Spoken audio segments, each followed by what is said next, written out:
На барање на одбраната одложено речиштето за случајот државна лотарија во кој се обвинети 8 лица, меѓу кои поранешниот вице-премиер Артан Груби.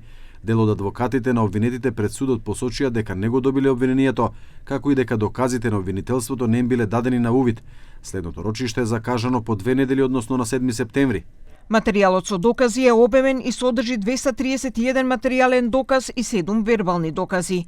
Поради обемот, доказите не се испратени по пошта, туку се обезбедени во кутии во судот, од каде што бранителите можат да ги земат и да ја разгледаат нивната содржина, да ја подготват својата одбрана и да достават листа на докази што предлагаат да бидат изведени во текот на постапката.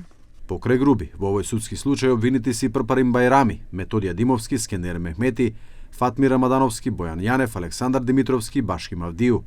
Одбраната на прво обвинетиот Прпарин Бајрами, кој е во бегство, посочи дека не го добиле обвинението.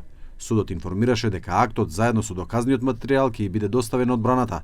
Обвинението го застапуваат јавните обвинители Даниел Коцев и Александар Давчевски. Двајцата обвинители најавија изведување на сите материјални докази, вештачењата и исказите на 7 сведоци. Сите обвинети се товарат за кривичното дело злоупотреба на службената положба и властување според член 353 став 541 во врска со член 22 од Кривичниот законник, за кој е предвидена максимална казна од 5 години затвор.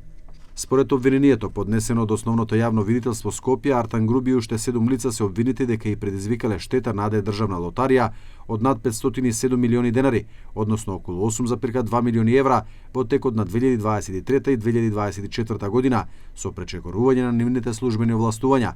Сите обвинети се товарат за кривичното дело злоупотреба на службената положба и овластување. Прво обвинетиот, поранешниот директор на државна лотарија Прпарин Бајрами, се уште не е достапен на органите на прогонот и по неговото пронаоѓање се бара да му биде определен притвор. За Артан Груби, обвинителството бара продолжување на претходно определената мерка куќен притвор, која беше изречена заедно со мерката за одземање на патната исправа и забрана за напуштање на државата.